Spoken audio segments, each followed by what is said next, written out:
Donc, on continue. Donc, nous avons positionné ces points sur la corde et nous pouvons conclure à partir de comparaison de l'état de vibration de ces points.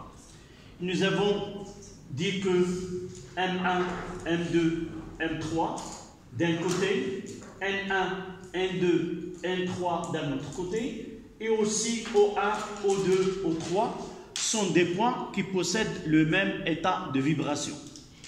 La première des choses, on dira que ces points sont des points en phase. Ils réalisent le même mouvement. Mais les points, par exemple O et P, sont deux points en opposition de phase.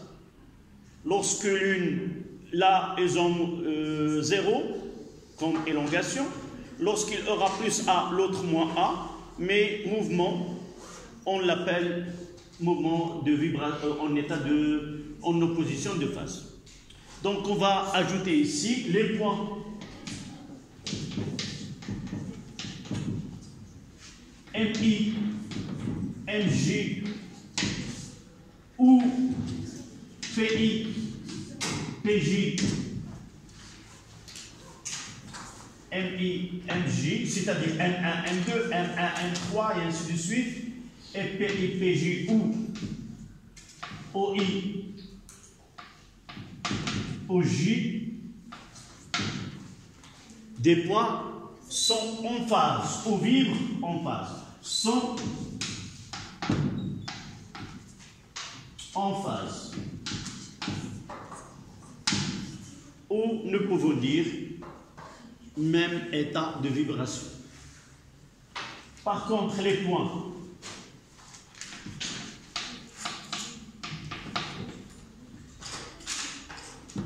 MI, NI, MI, NI,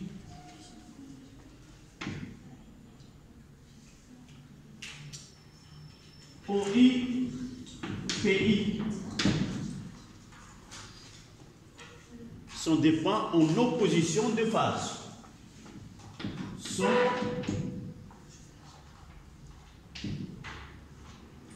en opposition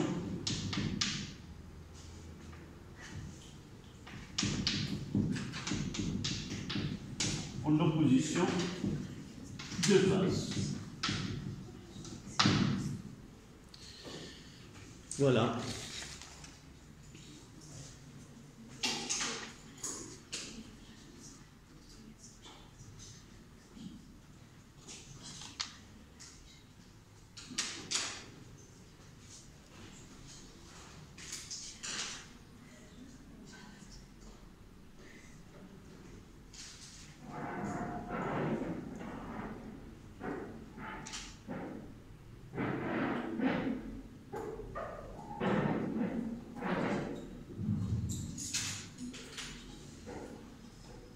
Et de là, on peut dire que les MI,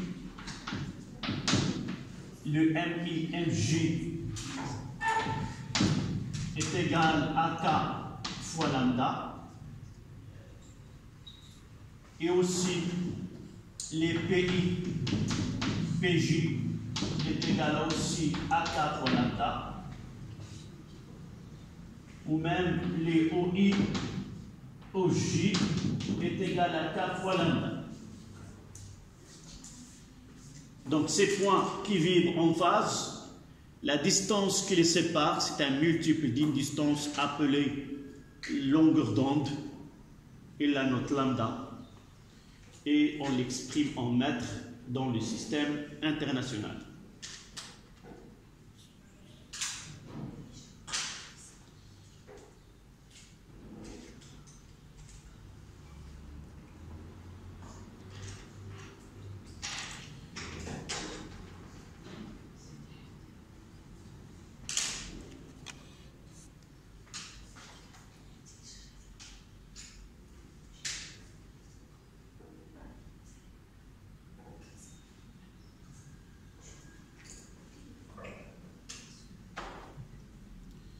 Si nous essayons là, nous avons donné une relation mathématique qui est la distance qui sépare deux points qui vibrent en phase. Deux points qui vibrent, mademoiselle. Deux points qui vibrent en phase. La distance qui les sépare est un multiple d'une distance qu'on appelle longueur d'onde et la note lambda. Prenez n'importe quel point qui vibre en phase, toujours la distance elle est un multiple d'une longueur d'onde. Lambda, par exemple, pour la schématiser, voici ici lambda. Et entre N1 et N2. Si nous essayons de voir la distance à partir de ce schéma, deux points qui vibrent en opposition de phase, par exemple celle-là et celle-là, on voit que c'est la moitié de lambda. Entre celle-là et celle-là, c'est lambda plus lambda sur 2. Entre celle-là et celle-là, c'est lambda, 2 lambda et lambda sur 2. Tout simplement, la distance entre deux points qui vibrent en opposition de phase, on peut l'écrire d'une façon plus simple, c'est 2k plus 1 multiplié par lambda sur 2. D'accord? C'est la phrase qu'on va écrire maintenant. À la ligne, vous écrivez. Pour des points qui vibrent en opposition de phase, pour des points qui vibrent en opposition de phase, qui vibrent بالنسبة لنقاط تهتز على تعاكس في الطور. Donc pour des points qui vibrent en opposition de phase, la distance qui sépare ces points et D est égale à 2K plus 1 multiplié par lambda sur 2, avec K appartient à N. Pour des points qui vibrent en opposition de phase, la distance qui sépare ces points et D est égale à 2K plus 1 fois lambda sur 2, avec K un entier naturel.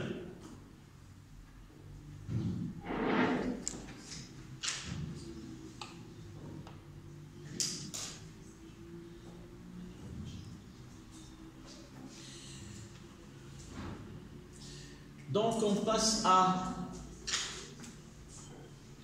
paragraphe suivant.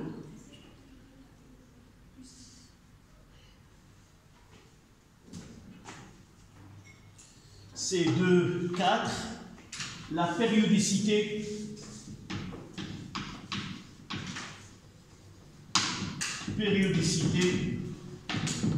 temporelle.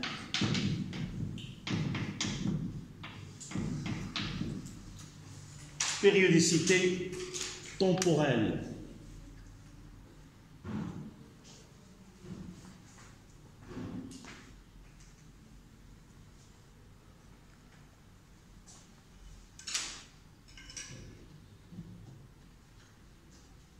Et vous voyez de là pourquoi nous avons étudié la stroboscopie comme utile de suivre des mouvements vibratoires afin d'utiliser cette immobilité apparente. Sans immobilité apparente, nous ne pouvons pas définir la périodicité spatiale. Donc, tout ce que nous avons fait hier pour la stroboscopie, c'est pour avoir cette information qui est l'immobilité apparente nous permet de définir la période d'un phénomène vibratoire et à partir de la fréquence de ce stroboscope. Donc, si nous obtenons une immobilité apparente de la corde, ça veut dire que nous arrivons à figer, si vous voulez, le mouvement de tous les points. Essayez de, par exemple, voir le mouvement d'un défilé militaire. Et vous savez que les militaires, là, ils ont un mouvement qui est ordonné, même mouvement des bras et des pieds. Si nous arrivons à fixer l'image sur cette marche-là, on trouvera généralement même écartement des pieds, même écartement des des mains et même la position de la tête. C'est vraiment, nous avons un groupe qui est bien entraîné, toujours nous arrivons à avoir le même image. Quel que soit l'instant où on prendra ce photo, toujours les personnes qui se trouvent sur la photo auront la même forme, même allure et ainsi de suite. Mais essayons de prendre une photo pour des gens qui sont en panique, qui courent dans une place à des instants différents. Jamais on n'aura les mêmes positions de toutes ces personnes. Chaque personne, on le trouve même, certains on ne le trouve pas sur la photo, du fait que son mouvement, sa vitesse est très grande. Donc, si nous arrivons à avoir des photos qui sont superposables dans le temps, à des intervalles donnés, donc ces points, ils ont le même mouvement. Donc on dira que le mouvement de ces militaires, c'est un mouvement qui est cohérent et synchrone, c'est-à-dire toujours le même mouvement, on le trouve partout. C'est la même chose. Si nous arrivons à avoir une immobilité apparente, c'est que ces points qui sont réellement en mouvement, ils réalisent des mouvements identiques. D'accord? Donc, peu importe qu'il se trouve là ou là ou là, c'est qu'ils réalisent le même type de mouvement. Sauf que, voilà où apparaît la différence. Pourquoi on trouve celle-là n'est pas la même, c'est parce que le temps d'aller, de parcours entre les deux ne permet pas d'avoir le même état de vibration. Même état d'accord là, parce qu'il y a une règle qui régit cet état de vibration. Des points auront le même mouvement, ils doivent réaliser une condition que nous venons de donner ici.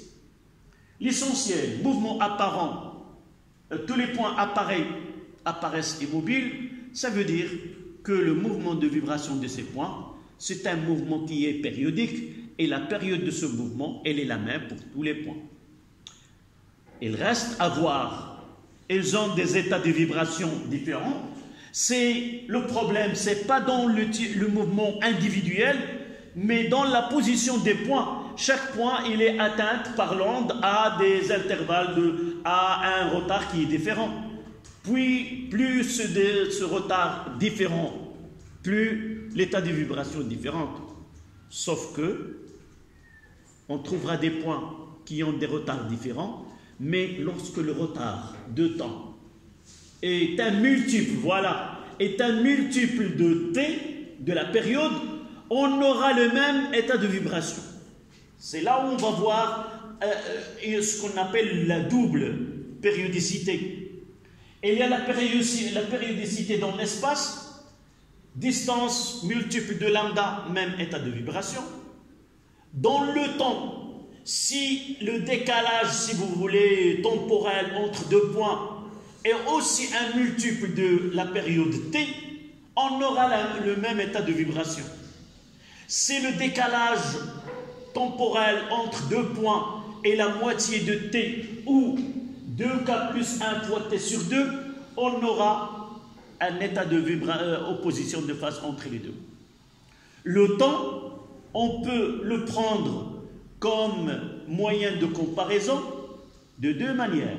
Soit entre des points différents, atteints à des instants différents. À partir de ce delta de t, je peux comparer l'état de vibration de ces deux points. Et l'unique chose qu'on a ici, c'est que dans le temps, je peux comparer l'état de vibration d'un point à un instant donné et du même point à un instant plus tard ou un point avant. Est-ce que vous saisissez la différence? Dans le temps, ensuite, tous les points, je peux comparer deux points M1 et M2. Là, il arrive à un T1. Là, il arrive à un T2. T2 moins T1, quelle est sa relation avec T majuscule qui est la période? Et je peux dire que ces deux points vibrent en phase ou vibrent en opposition de phase. On laisse ceci. Maintenant, on prendra un point. Et je veux suivre son mouvement dans le temps. Et même, je peux comparer son état de vibration dans le temps. Si tu me donnes un instant T donné, T1 et un instant T2, le même point, et j'essaie de comparer l'état de vibration de ce point-là à des instants différents, il suffit de mettre delta de T divisé par T, delta de T au lieu de delta de T sur T, et on verra si on a un nombre entier, c'est l'état de vibration postérieure, elle est la même à l'antérieur, et si nous trouvons un demi-entier, je l'appellerai un demi-entier parce que 2K plus 1 sur 2, ça donne 0,5, 1,5, 2,5. Si je trouve 1,5, 0,5, 2,5, 7,5, 0,5, ça veut dire opposition de phase. Si je trouve un nombre entier, ça veut dire une vibration de phase. Une vibration de phase soit dans le temps, soit dans l'espace. C'est ça le plus important dans cette étude. D'accord?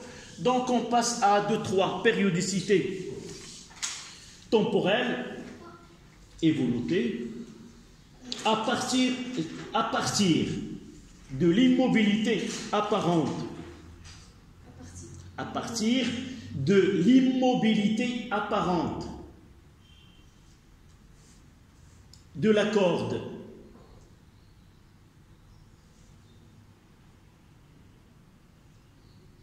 on constate que tous les points du milieu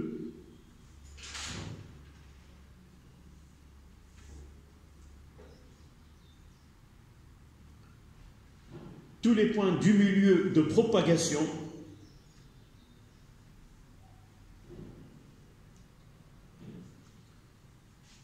réalisent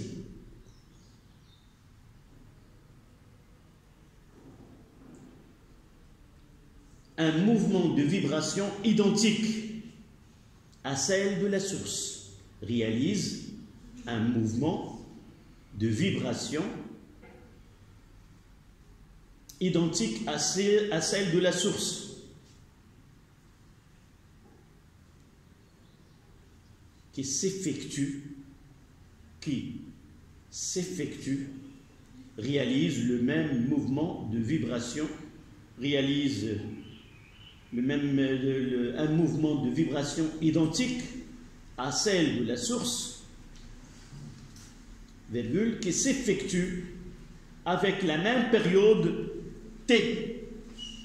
On vous notez T majuscule, qui s'exprime en secondes dans le système international. Et s'exprime en secondes en système international.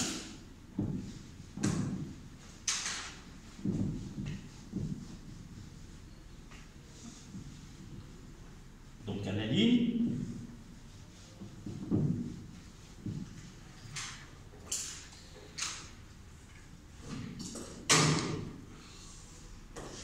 cette périodicité temporelle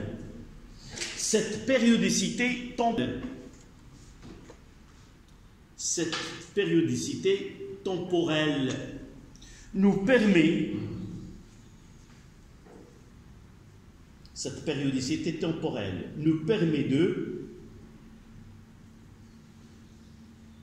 deux points, premier tiré, suivre l'état de vibration, premier tiré, suivre l'état de vibration d'un point du milieu de propagation au cours de temps, nous permet de suivre l'état de vibration d'un point du milieu de propagation au cours du temps. Ça veut dire quoi? Ça veut dire entre deux instants, comme je viens de dire tout à l'heure. Ça veut dire que delta de T sur T, soit K plus K avec K appartient à n étoile, soit 2K plus 1 sur 2, avec K appartient à N. Si je trouve K un entier naturel, ça veut dire même état de vibration.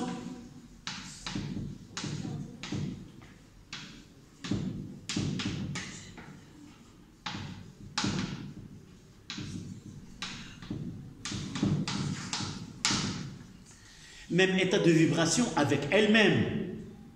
L'état à l'instant T2, elle est en opposition, elle est en phase avec celle qui a été à l'instant T1.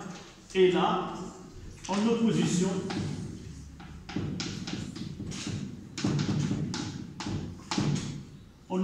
de phase. Ça pour un point donné.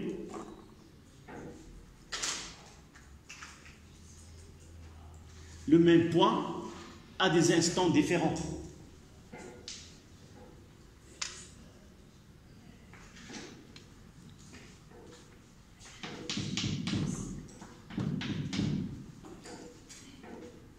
Le deuxième point, nous avons dit, il nous permet de, premier tiré, maintenant le deuxième tiré.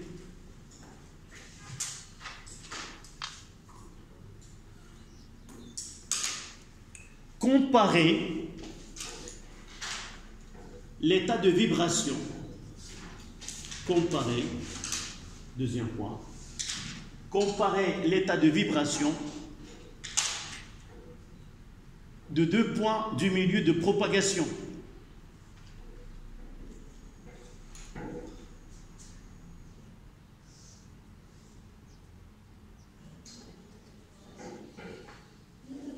Comparer l'état de vibration de deux points du milieu de propagation. Et on mettra delta de T sur T de la même façon qui est égal là, delta de T, c'est quoi? C'est le retard temporel d'un point par rapport à l'autre. D'un point par rapport à l'autre. Et nous savons que V est égal à M1, M2 sur delta 2. Et M1, M2, c'est la distance qui sépare ces deux points. Par exemple ici, M2 par rapport à M1.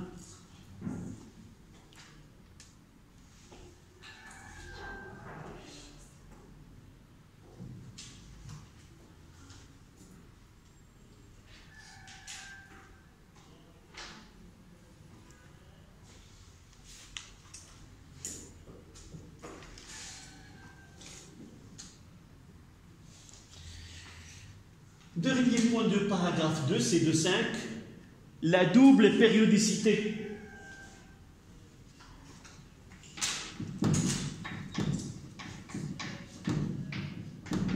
La double périodicité. La double périodicité.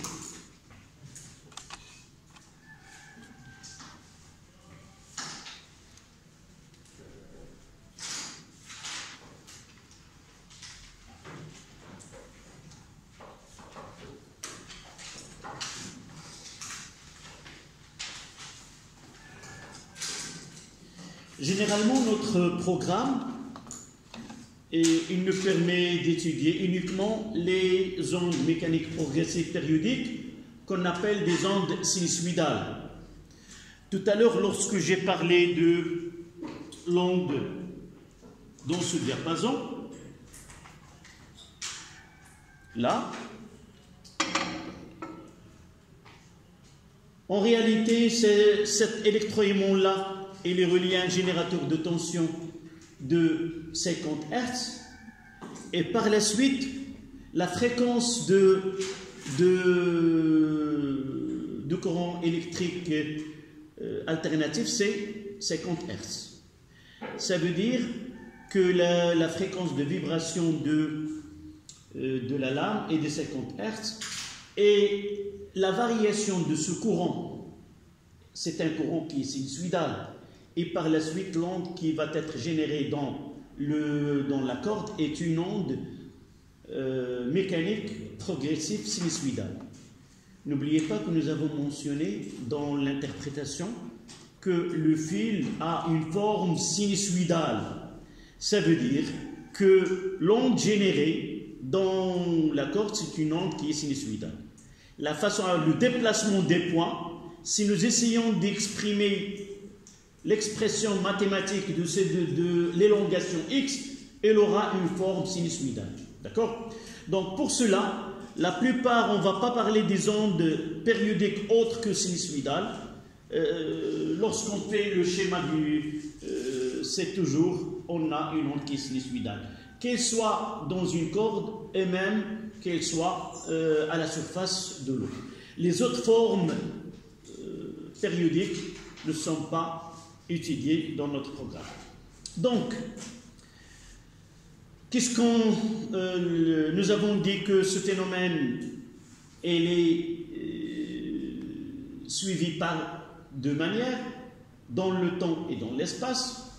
Et nous avons dit qu'il y a une périodicité dans l'espace quand on l'a défini comme lambda. Et ce lambda, c'est la distance qui sépare des points qui ont même état de vibration. Et de l'autre côté, dans le temps, si l'écart ou si le retard est un multiple de t, alors l'état de vibration de ces points est un état sont en phase. D'après ces deux définitions, on croit qu'on a une périodicité lambda à part et une périodicité temporelle à part. N'oublions pas que l'onde se propage avec une vitesse qui est constante. Et cette vitesse, elle est reliée par la distance parcourue et la durée de cette propagation. Par la suite, donc c'est obligatoire qu'il y ait une liaison entre lambda et t. On n'a pas lambda indépendamment de t, mais lambda et t sont liés par cette relation qui définit la vitesse. Et si nous choisissons une distance qui est égale à lambda, alors la delta de t, ça sera la période t. Et évidemment, lorsqu'on parle de la période t, on parlera de la fréquence qui est l'inverse de la période. D'accord? Donc, nous avons deux périodicités. Périodicité dans l'espace, on la note lambda et son unité c'est le mètre. Périodicité dans le temps, on l'appelle la période et l'unité c'est la seconde. Ce sont deux périodicités liées l'une à l'autre par la relation qui définit la vitesse. D'accord? Donc vous notez, une onde mécanique progressive périodique, une onde mécanique progressive périodique sinusoïdale, on ajoutera sinusoïdale, موجة ميكانيكية متوالية دورية جيبية.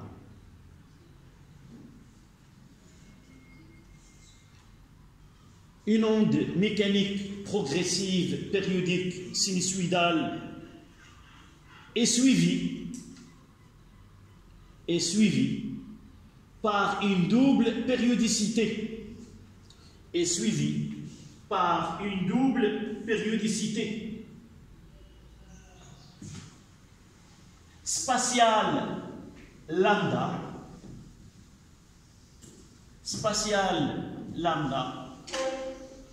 et temporelle t.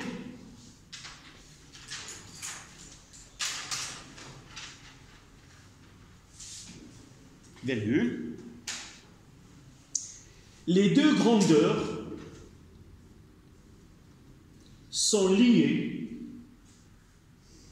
Les deux grandeurs sont liées par la vitesse de propagation de l'onde sont liées par la vitesse de propagation de l'onde. Donc V qui est égal à D sur delta de T, relié par la distance. Si D est égal à lambda, alors delta de T est égal à T. Et par la suite, lambda est égal à V fois T, qui est égal à V sur F. La fréquence.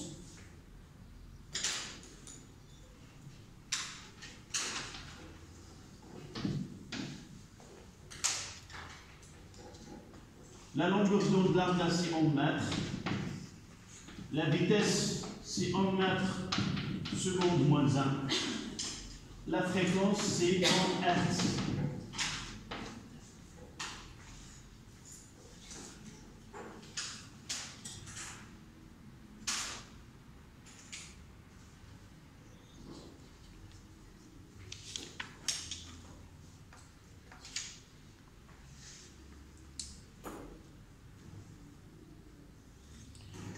On va finir cette séance par un exercice d'application.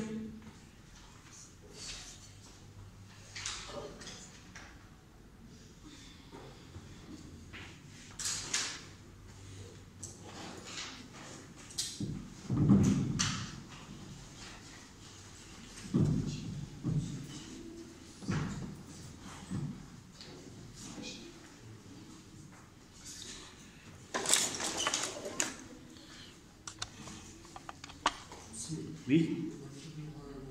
Non.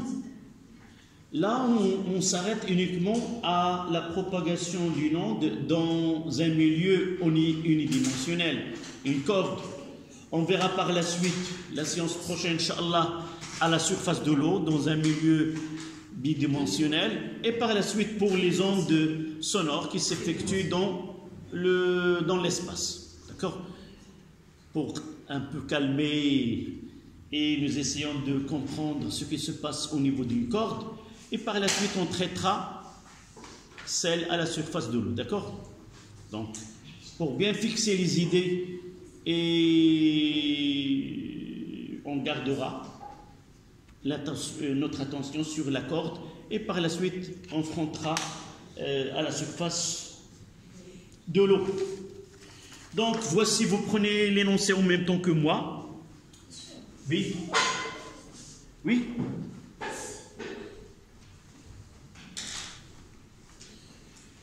Donc, une lame vibrante. Oui. Oui, c'est un exercice d'application. Ce n'est pas une série d'exercices.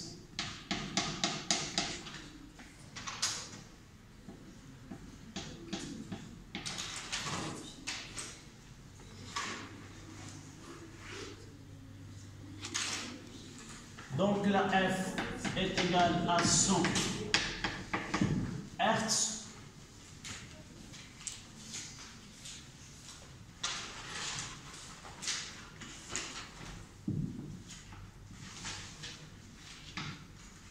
Là c'est L1, là c'est L2.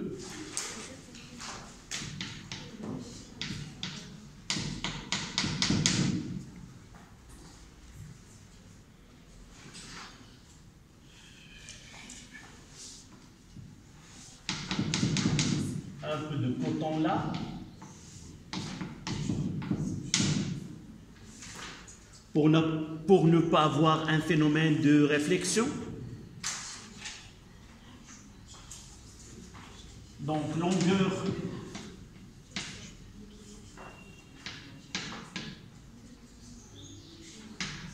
de la corde, elle est égale à 40 centimètres.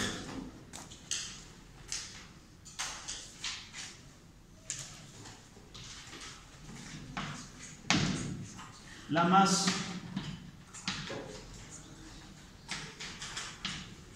de la corde où il s'agit d'un fil.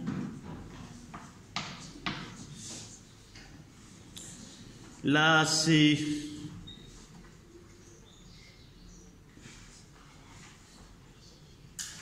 donné 1 gramme, c'est un fil.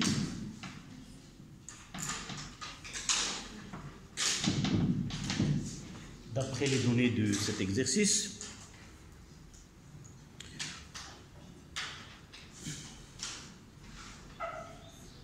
Là, P est égal à 1, on mettra F.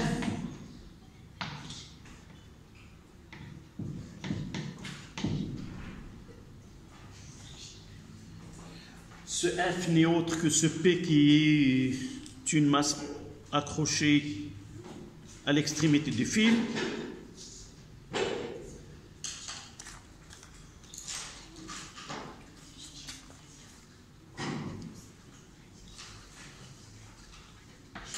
Première question, premièrement.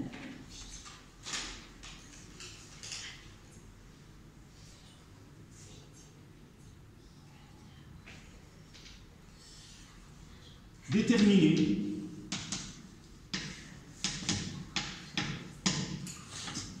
les fréquences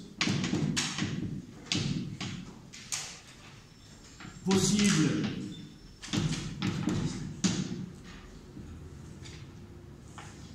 d'un stroboscope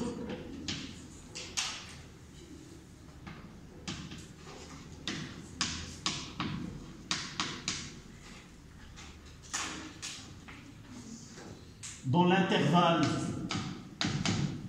dont FE appartient de 120 à 20 Hz.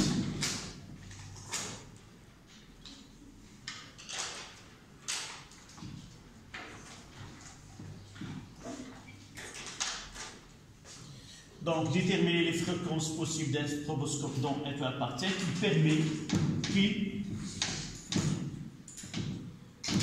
qui permettent l'immobilité apparente.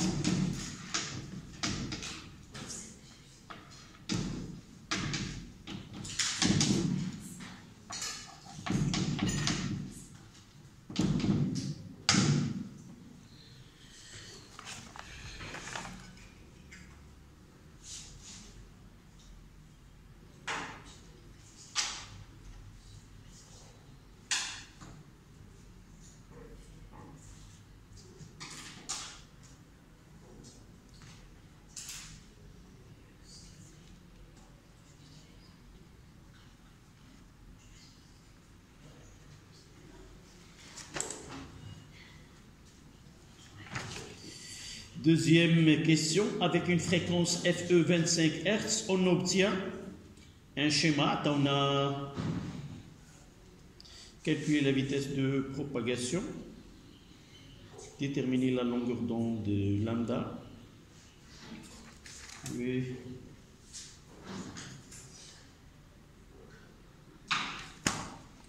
Essayez, sachant.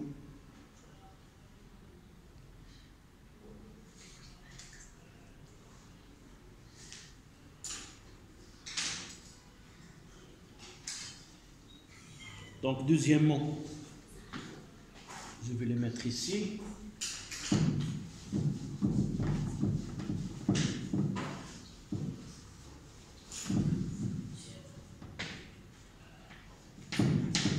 Avec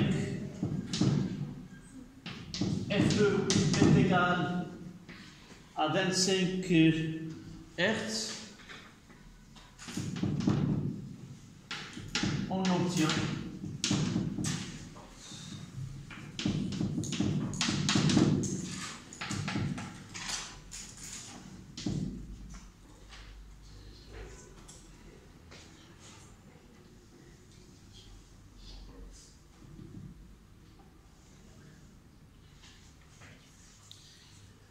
là c'est X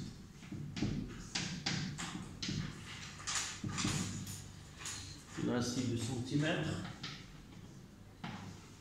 Là, c'est Y en fonction de X de 1. Calculer la vitesse de propagation de l'onde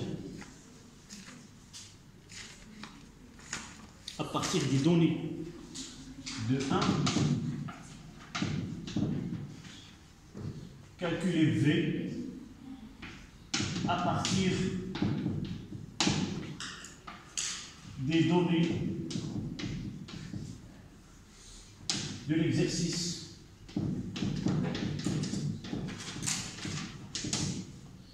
De 2, déterminer la longueur d'onde lambda et la schématiser sur le schéma précédent. De 2, déterminer la valeur de lambda, et là je prendrai là un point A, je ne l'ai pas mentionné, là, et là la valeur de lambda, et la mentionner sur le schéma à partir de A.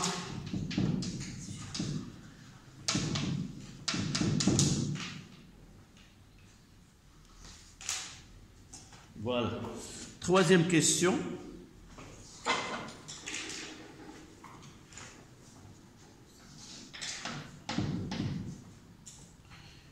On a 2 points. Soit M1 ou X1 est égal M1 ou X est égal à 20 cm et M2 X2 est égal à 25 cm. 3A, comparer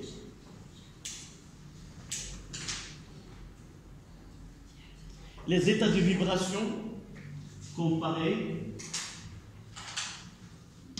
les états de vibration de S et M1, S et M2, conclure M1 et M2. Conclure pour M1 et M2.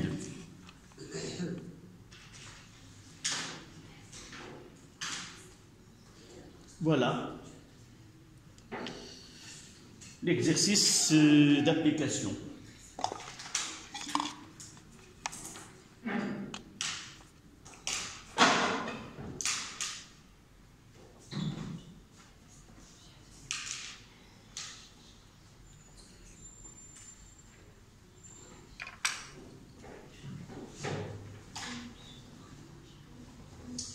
Hier, je vous ai parlé des techniques qu'on faisait pour suivre ou pour étudier les phénomènes vibratoires.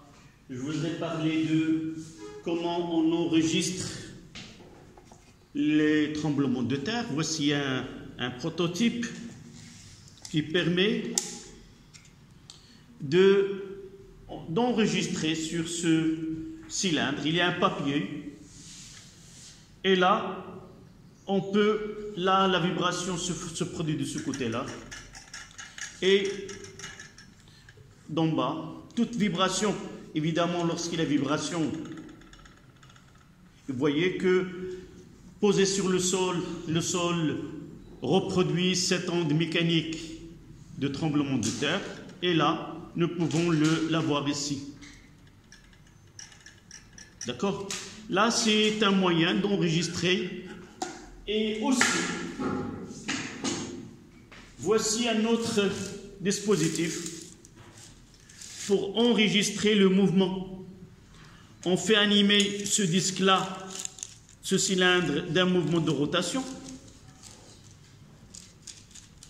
et nous pouvons enregistrer le mouvement sur ce papier que vous voyez là, mouvement de rotation, identique à celui que vous pouvez, peut-être vous l'avez fait en sciences naturelles, c'est l'excitation d'un muscle ou quelque chose comme ça. Mais pour nous, on va le voir par la suite, l'enregistrement d'un mouvement de cavalier sur un banc à coussin d'air, un mouvement de va-et-vient, c'est un mouvement d'oscillation. Le pendule horizontal, on le verra par la suite. Donc revenons à notre exercice d'application. Pour la troisième question, nous avons déjà mentionné les points M1 et M2. Ils nous ont donné les abscisses de ces points. Évidemment, je n'ai pas mentionné sur le schéma, là c'est la source S, c'est l'extrémité de fil.